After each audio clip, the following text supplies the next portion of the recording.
some months ago, we started a walk from Kanyakumari to Kashmir.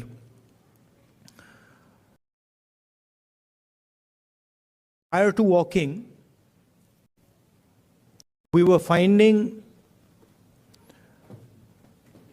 that the normal tools that we used to use for politics, conversations like this, public meetings, was simply not working anymore. All the instruments that we needed to do politics in India, they were controlled by the BJP and the RSS. You know, people are threatened, cases are put on people, agencies are used on people. So we also are finding that in some way it had become quite difficult to act politically. And that's why we decided to walk from the southernmost tip of India to Srinagar. And when we started, I thought, okay, देखेंगे क्या होता है.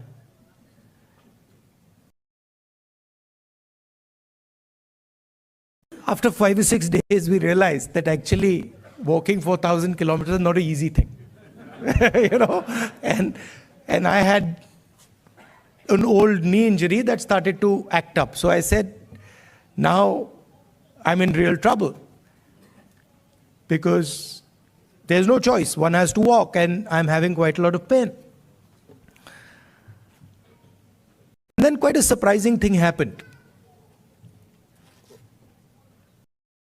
I started noticing that after walking 25 kilometers is more than half a marathon. So after walking 2-3 weeks, every day 25 kilometers, I suddenly realized one afternoon that it's strange, but I'm not feeling tired at all.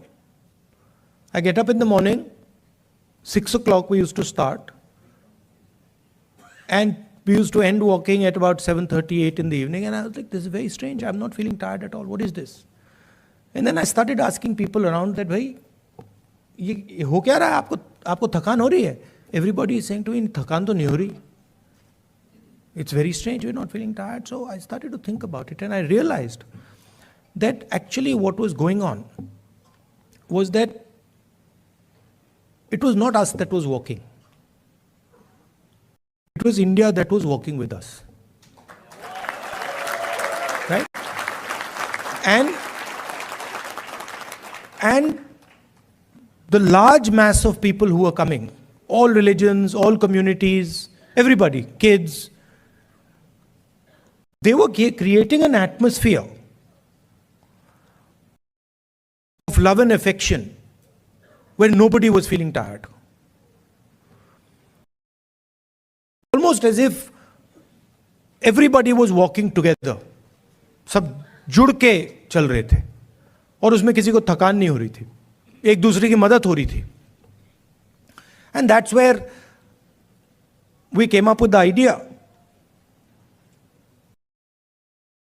नफरत के बाजार में मोहब्बत की दुकान खोली.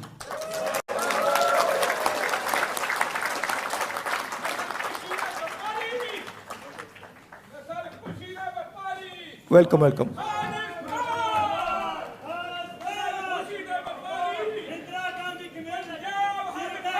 नफरत के बाजार में मोहब्बत की दुकान.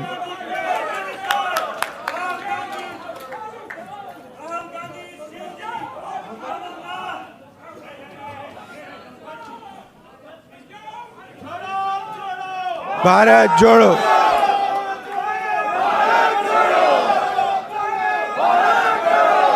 See, the interesting thing about us, about the Congress party, is we have affection towards everybody.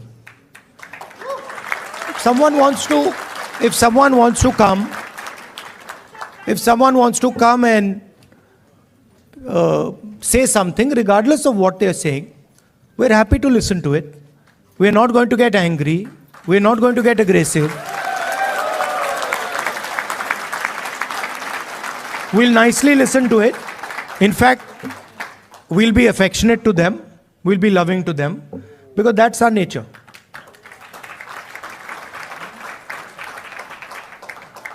So, we found that when everybody started working together, completely different type of energy started coming.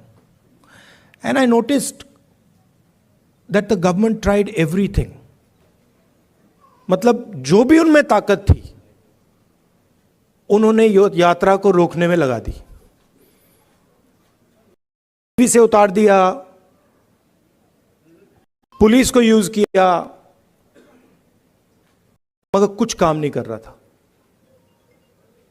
और जो यात्रा का effect था वो बढ़ता जा रहा था.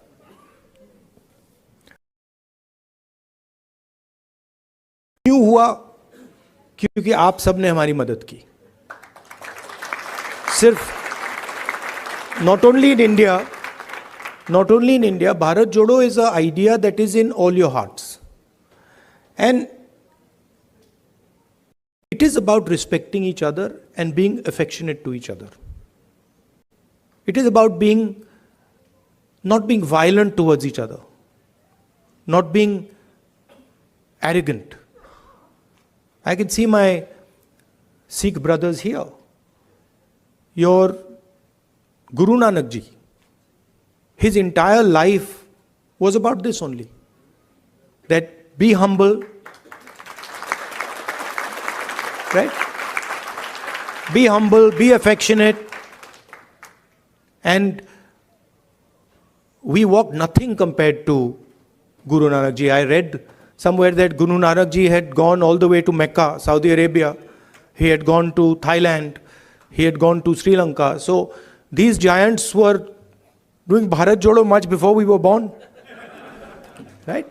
And I can say the same. I can say the same for my friends from Karnataka, Basavana Ji, my friends from Kerala, Narayana Guru Ji. Yeah, so every state in India has had these giants.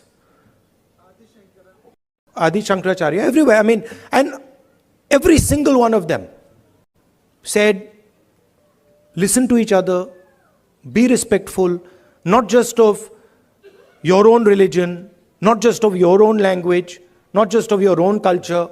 Be respectful for all cultures, all religions, all languages, because they are in fact the same.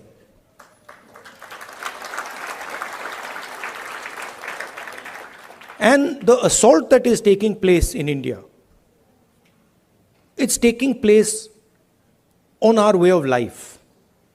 Sam Pitroda ji said that he grew up with all people living happily. Different languages, different religions. And that is what is being attacked.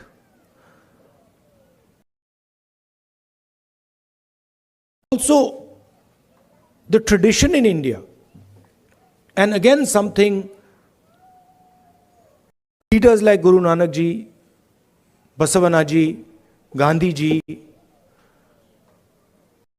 emphasized, was not to be under the impression that you know everything. That the world is too big, too complicated for any one person to think that he understands everything and he knows everything. And so really that is the disease that Sam sort of outlined. That is the disease, that we have a group of people in India who are absolutely convinced that they know everything. In fact, I think they think maybe they know even more than God. They could sit down with God and have a conversation and explain to him, about what is going on. And of course, our Prime Minister is one such specimen.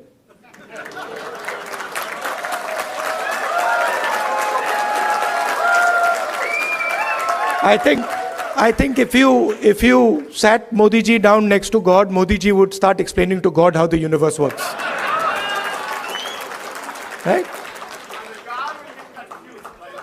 Yes, and God would get confused that what have I created? So these are funny things, but really this is what is going on. We have a group of people, who understand everything. They can speak to scientists and explain science to them.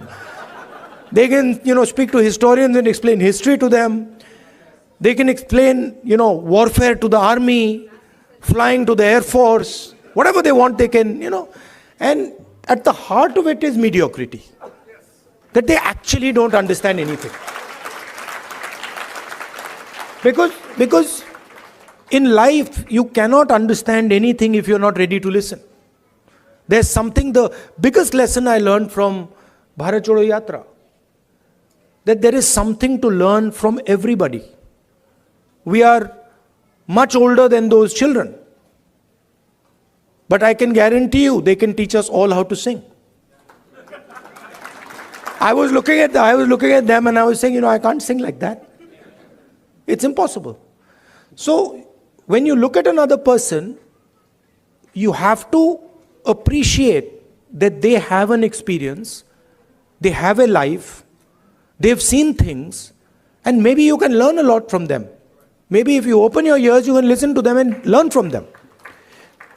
And that is actually the Indian tradition. If you look at our country, you will find that our country has the ability to absorb any idea that comes. India has never rejected any idea.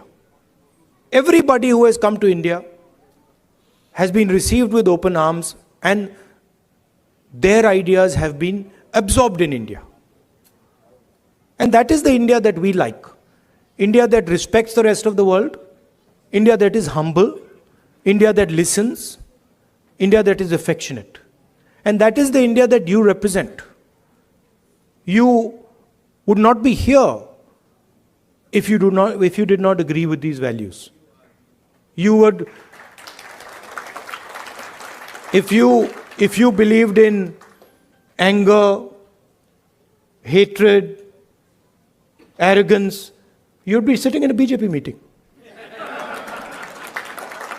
Right? And I would be doing Man Ki Baat.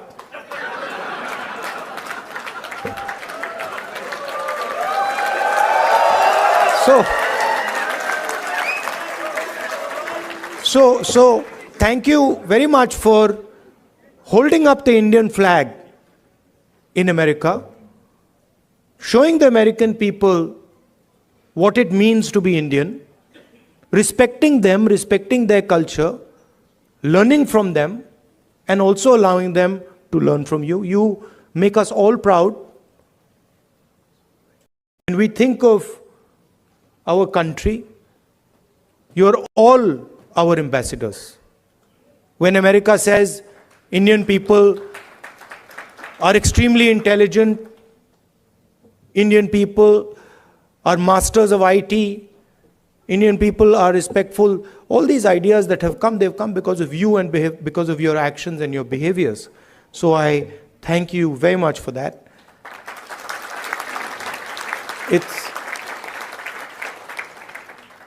I came here this morning, Sam organized the flight, I arrived 16 hours, after 16 hours flying, 6:30 in the morning.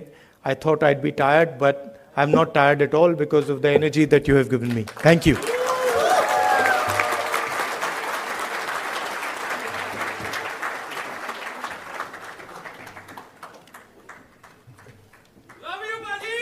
Love you, love you. Now they've asked me to answer your questions. Yes. See that few questions. That also would not happen in a BJP meeting. Yes. No questions there.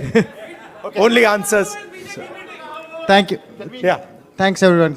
Could you please sit down? Thank you. Thank you. So we have many organizations which support. 4 or 5 questions. Yes, sir. Okay. Okay, quick. Yes. Or opinions. It doesn't, whatever. Yes. Yeah, but So when we you have. ask people questions, they automatically assume opinion is included. Yes. So we have women who played major contribution for this program to be successful. We have women empowerment organization which helped us to make this event successful. So they have a question specific to women, and I would request Ms. Jhansi Reddy garu to ask that question. Mic. Just give me the other mic. Welcome, Rahul ji, for California. And as a Women Empowerment Telugu Association, my name is Jhansi Reddy. So I would like to ask you two questions regarding this women bill that has been, in the court for almost more than half a century. So when the Congress comes in power, Which women's bill? the women's reservation rights. So that bill has been there for more than a quarter century. So as a Congress leader, what is your thoughts on it and how are you going to deal with it? That's of my first question. The second question is, in India, it's very hard for a woman for the safety issue. So what are we going to, offer our next generation of the girls in India?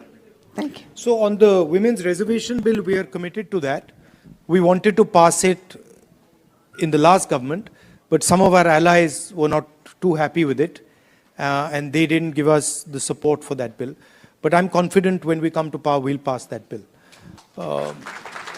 I think part of the answer to your second question lies in the first question. If we empower women, if we involve women in the political system, if we give women space in the governance of the country, if we give women space in the businesses of the country, we will automatically make them safer. So I think involving them in politics, involving them in business, involving them in running the country are the way to give them power. Thank you. Thank you. So we have another Tamil community organization, who united entire Tamil organizations, and they have expressed their support. So they might differ on the Congress party, but they have come here for the love of Rahul Gandhi today. So I would like to invite Mr. Pugal, if you are here. Yeah. Thank you, Sandeep. Hello, Rahul ji. My name is Pugal Anbu. I'm the president of Indo-American Society for Science, Reason and Free Thought. I also represent Tamils who live in Bay Area. On behalf of our people and on behalf of people who believe in science, reason and free thought, I would like to point out we are honored, humble and most truly proud of your journey about opening up the shops of love on the streets of hate all over the India. Tamils have long tradition of harboring brotherhood mindset throughout their civilization. 3,000 years ago, our forefathers said, Yadum ure, Yavarum kelir, Pirapokkum yella uyirkum. Translation, all human beings are created equal, and every town is our town, everybody is our relative. To us, India is like European Union, with each state having its own language, its own tradition, its own festivals, its own cuisine, dress code, way of living, etc., etc. They are all different, yet we live under one country called India. Therefore, it is deeply saddening to us when someone from the union government trying to impose one language, one culture, one tradition, one religion, one school, etc. Recognizing this diversity to make India a robust country, our beloved leader, the Dravidian icon, former Chief Minister Dr. C.N. Anathurai proclaimed, both in Parliament and in public forums, for Manilathil Suyachi Mathil Kutachi, which means autonomous rule at the state level and federal rule at the union level. Dear Rahulji, you have studied in America and you have traveled within United States extensively, and you know much better than anyone else in this room that America is the best example of federalism. Each state has its own constitution, its own Supreme Court apart from federal laws. Whereas in India, Congress party did have its own share of problems in the past, but the times have changed. The new thinking has emerged, and you are the epitome of the new thinking. You are the beacon of hope and the streets of hate in India. Therefore, my question to you is that, like United States of America, what's your thought on making India as a true United States of India? Thank you, Ji. If you read our constitution, the definition of India in the constitution is a union of states. And within our constitution is the idea that the languages, cultures, histories of each one of our states has to be protected under the union. So what you're talking about is already incorporated in our constitution. It's already there. The BJP and the RSS are attacking that idea that you mentioned and also the Constitution of India.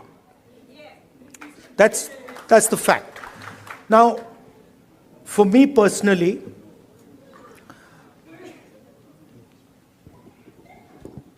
I understand that the Tamil language is more than a language to Tamil people. Right? It is not just a language. It is their history. It is their culture. It is their way of life.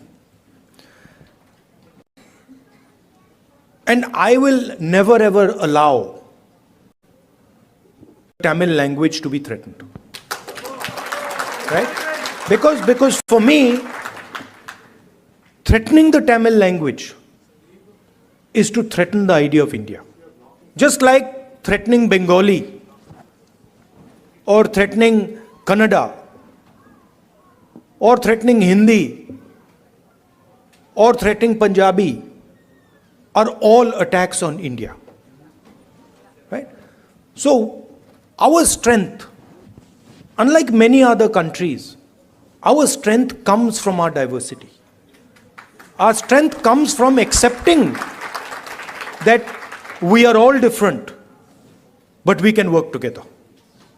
And that is an idea that I'm sure you and the Congress party are protecting. Thank you. Thank you. Thank you, everyone. Please put your questions brief, respecting everyone's time. I know you have opinions, but please put your questions brief. Next question is Mr. Karthik from Ambedkar King Study Circle. Can we allow people to... Yeah, hold on. Yes. These are, please appreciate these organizations have put together this amazing event. All, there are Telugu, Tamil, Kerala, Kannada, all are together to make this event successful. Respect those organizations. Thank you. We'll do. We've got 5 questions, don't worry. There's more than enough. We can add a few also if you want.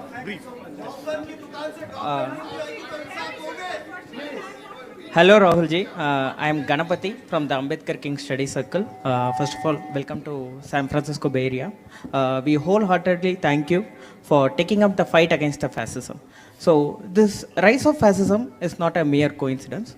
So we believe in the social and the economic equality in the society, and the inequality actually creates a conducive environment for fascism to emerge. So my question is what is the plan of the Indian National Congress to uproot the economic and the social inequality which creates this condition for fascism in the Indian subcontinent and also at the global level? One of the things that we are suggesting is when we were in government, we had carried out a caste census. And the idea behind the caste census was to take an X-ray of Indian society, right? To find out what are the exact demographics of our country, right? What are the different communities? What are the different castes? How many people in each community? How many people in each caste? Because without understanding our demographics and without understanding who is who, it is very difficult to distribute wealth, distribute power effectively. So that was one idea that we had. And we've been putting pressure on the BJP to release the caste census, the numbers in the caste census. They are, of course, not doing it. And we'll continue to apply pressure. And if we come to power, we will do that. But we are committed, as the Congress party, to make India a fair place. And we understand deeply that India today, in terms of its treatment of Dalits, tribals, poor people, minorities, is not a fair place, right? And there's many things that can be done. There is the Nyay scheme that we had, which was aimed at providing a minimum income to all Indians. There are ideas like Manrega. I think an increase in public education, increase in public health care. I think these are all things that can be done to make India a much more equal and fair place. Thank you. Thank you. We have our next question from Silicon Valley Christian community, Mr. Jay.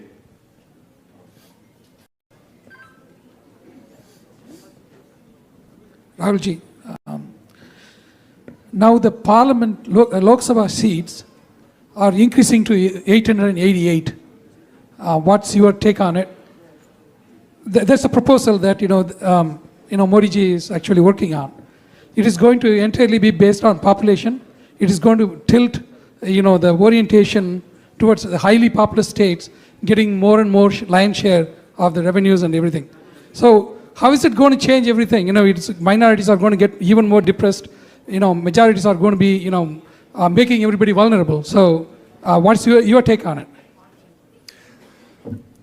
I'd have to look at exactly how they're thinking about doing it. But I think one has to be very careful when one changes the representative structure of a country.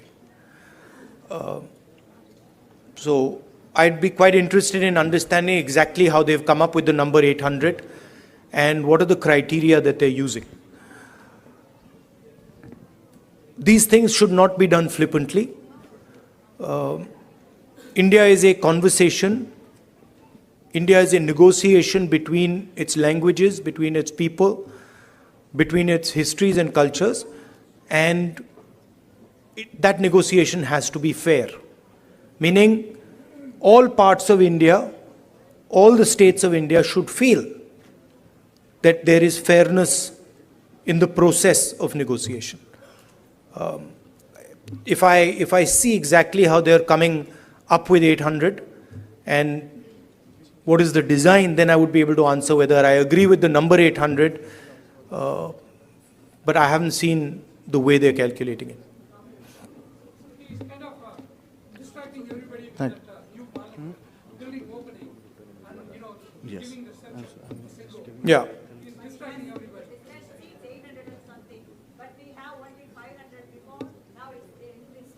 Yeah, but it depends how the ratios change.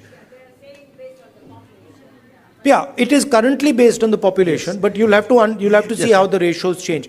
I think the Parliament House, these are distractions. The real issues in India are unemployment, price rise, spread of anger and hatred, a crumbling education system, price of education, price of healthcare. These are the real issues. BJP can't really discuss them, so then they have to do the whole scepter thing. Lying down and doing all that. So. Aren't you happy I'm not lying down? Thank you. One more question from Bay Area. One more question. Bhaiya. One more question. Disturb mat kijiye. One more question. So this is from the Bay Area Muslim community. Please respect the community. One question from the Bay Area Muslim community. This is Mr. Mohammad Khan. Please go ahead. Milega. Rahul ji, thank you so much for coming all the way here. आपने जो ये नफरत के बाज़ार में मोहब्बत की दुकान खोली है उसका बहुत बहुत शुक्रिया. I think this is something which we were starving for as Muslims from the Bay Area. We all want to thank you for your time and for your efforts in coming all the way here. As you know that, Muslims have the security threat today. It was never before. The way we see today, like whenever we call and talk to anybody, it's like, kya ho raha hai yahan pe? What's going on? There are so many different laws which are getting implemented, which were not even implemented earlier. If it is just of the security, it's okay. But then if it goes on and on, like lynching, aap le lijiye. Musalman bachon ko jo hai, they are putting in the jails for the crimes which they have not committed.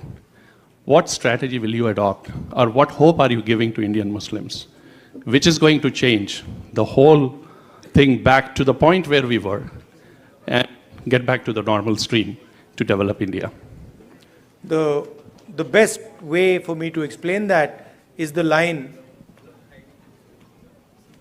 Nafrat ke bazaar mein mohabbat ki dukaan. That is the best way I can say it, which is that it is felt most strongly by the Muslim community, okay, because it is done most directly to them. But in fact, it is being done to all minorities. I can guarantee you that the same way you are feeling attacked, I can guarantee you my Sikh brothers are feeling the same thing. I can guarantee you my Christian brothers are feeling the same, sisters are feeling the same thing, right? I can guarantee you the Dalit community is feeling the same thing, tribal community is feeling the same thing, right? In fact, anybody who is poor in India today, right, when he looks at the extreme wealth that a limited number of people have, in some way he feels the same thing that you feel. That what is going on? How is it that these 5 people have lakhs of crores and I have nothing to eat, right? So you feel it most because it is directed at you most aggressively. But it is a phenomena that is taking place against everybody in India, right? And you cannot cut hatred with hatred. It's impossible, right? You know that. You can only cut hatred with love and affection. And I was surprised at how easy it was to erase hatred in India. I was shocked. I didn't imagine that भाई इधर से उधर चलने से इतना असर पड़ेगा. I didn't imagine it. Right? Indian people, as you yourself have said, they don't believe in this stuff. They don't believe in hating each other. They don't believe in killing each other. This is a small group of people who have got control of the system, who've got control of the media, and who are fully supported by, big money. Right? But this is not the large mass of Indian people. I can guarantee you, I walked from Kanyakumari to Kashmir. I can guarantee you there are more people who believe in love and affection than hatred. Millions and millions more. So don't be pessimistic. Also, I'd like to point out another thing. This happens periodically in India. What is happening, for example, to the Muslim community in India today happened to the Dalit community in the 80s. If you went to UP in the 80s, the Dalit community, what is happening with the Muslims was happening with the Dalits there. So periodically this type of stuff happens and we have to challenge it, we have to fight it, and we have to fight it with affection, not fight it with hatred. We will do that.